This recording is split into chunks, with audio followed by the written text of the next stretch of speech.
इंसानियत के इतिहास में कुछ जख्म इतने गहरे होते हैं जो कभी नहीं भरते। हम सब हमारे यहूदी भाई बहनों के उस दर्दनाक होलोकॉस्ट के बारे में जानते हैं। 60 लाख मासूम जिंदगियां जिन्हें हिटलर के गैस चेंबरों में हमेशा के लिए खामोश कर दिया गया। वो इंसानियत के माथे पर एक ऐसा कलंक है जिसे भूलने की गलती हम कभी नहीं कर सकते। दुनिया के हर कोने में आज उन्हें याद किया जाता है। उनके लिए स्मारक बनाए गए हैं ताकि हम उनके दर्द को महसूस कर सके। लेकिन क्या इंसान की जान की कीमत इस बात से तय होती है कि वो किस महाद्वीप में पैदा हुआ था? इतिहास के पन्नों में एक और होलोकॉस्ट दफन है, एक ऐसा नरसंहार जो यहूदी होलोकॉस्ट से 13 गुना बड़ा था। 1757 से लेकर 1947 तक भारत के 8 करोड़ मासूम लोगों को एक ऐसी मौत दी गई जो शायद दुनिया की सबसे तकलीफदेह मौत है, भूखमरी। ये वो पिता थे जो अपने खेतों में अनाज तो उगाते थे लेकिन अपने बच्चों को खिला नहीं सकते थे।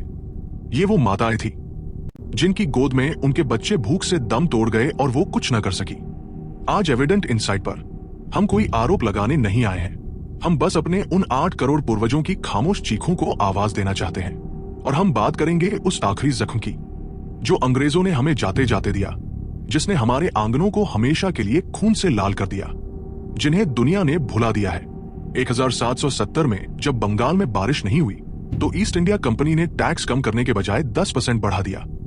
नतीजा सिर्फ कुछ ही महीनों में बंगाल की 1/3 आबादी, 1 करोड़ इंसान हमेशा के लिए सो गए। गांवों के गांव खाली हो गए।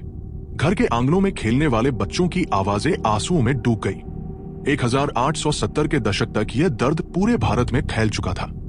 1876 से 1878 के बीच एक बार फिर भयानक अकाल पड़ा।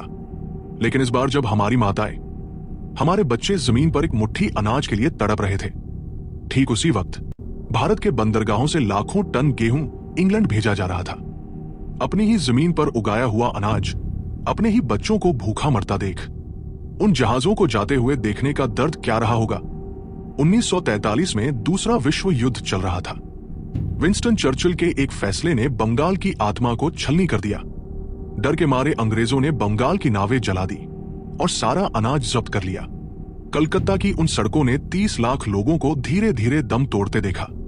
बिना किसी शिकायत के, बिना किसी दंगे के वो चुपचाप इस दुनिया से चले गए। 190 साल की इस लगातार भूखमरी और गरीबी ने भारतीय समाज को अंदर से पूरी तरह खोखला और थका हुआ बना दिया था। 1943 के अकाल और दूसरे विश्व युद्ध के बाद ब्रिटेन पूरी तरह कमजोर हो चुका था। उन्हें समझ आ गया था कि अब भारत पर राज करना मुमकिन नहीं है। लेकिन जाते जाते उन्होंने एक ऐसा खेल खेला जिसने इंसानियत को शर्मसार कर दिया।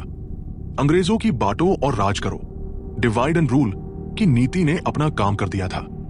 जो हिंदू, मुस्लिम और सिख पिछले 200 सालों से एक साथ अकालों में भूखे मरे थे, जो एक साथ अंग्रेजों की लाठियां खाते थे, उन थके हुए, टूटे हुए लोगों के बीच नफरत का ऐसा जहर घोला गया कि वो एक दूसरे के खून के प्यासे हो गए।